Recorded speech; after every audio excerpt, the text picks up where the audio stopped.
Infamous is a game where you get to become a superhero. You're playing this guy, Cole, who's kind of a low-down bike messenger guy, and he delivers the package of a lifetime. It creates a great disaster in a city, but it also gives him superpowers, and you get to decide what you're going to do with that. You're going to right the wrongs, or you're going to tear the city apart. The hero of Infamous, Cole, is an electrical superhero, and so like his basic form is the guy can like shoot you in the face with a lightning bolt, and it kind of goes up from there.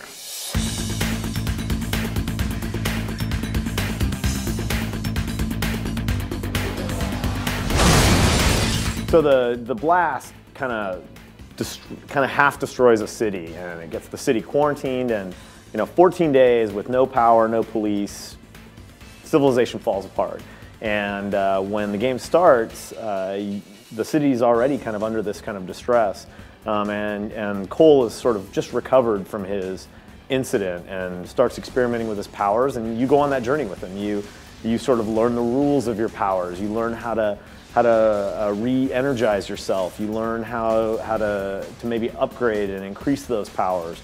So it's really that kind of coming of age story that superhero stories, I think, are at their best when they're in that kind of secret origins kind of area. Before the blast, in addition to being a bike courier, Cole also kind of enjoyed looking for hidden things in the city. There's a subculture of urban exploration, and that really is where Cole developed and honed his skills, climbing and exploring, and I think we try and give you sort of an amplified version of that as Cole, the superhero. So some of the ways that Cole can harness electricity as weapons, he can obviously just kind of punch a guy in the face and shock him. He can kind of shove out a lightning bolt and blast him at a distance. He can also do kind of more elaborate things like a EM blast, sending guys and cars flying, which is useful if you want to chuck a dude off the roof, which I frequently want to do in the game because it's kind of mean-spirited, and I am that way. You can also kind of let loose with a wild stream of electricity, and you can throw very small charged objects, which are sort of like grenades, which shock everyone around you. Cole can also use electricity in sort of more internal ways. For instance, the dude can take a lot of damage and regenerate his health. I don't know if that's really an electrical power-up, but we're claiming it is for the game Infamous, even though it's kind of become a video game standard.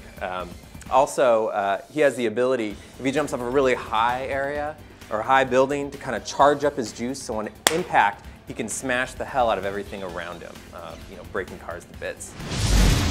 One kind of funky thing about Cole's powers, of course, we've got an electrical superhero, and that means we've really done kind of due diligence in making sure that the world interacts with electricity like you might expect. So for instance, if an enemy is standing next to a metal pole, you can shock the pole and it'll actually translate into the enemy. If they're standing in water, you can shock the water and cook the guy. And if there's no electricity around, if he's in a blacked out area, he doesn't have access to effectively ammunition for his powers. So he's in a really weak state. Of course, having electrical powers does lead to having some drawbacks as well. For instance, you can't really go for a swim without cooking yourself to death. You can't handle like a firearm because it'll torch off the gunpowder and the bullets, and it'll kind of hurt your hand. So he's kind of limited, while he's also empowered by this juice running through his body. I'm really excited for spring of '09 when Infamous comes out, because I, for one, like to climb on things, blow things up, and make the choice to be evil with electricity on people.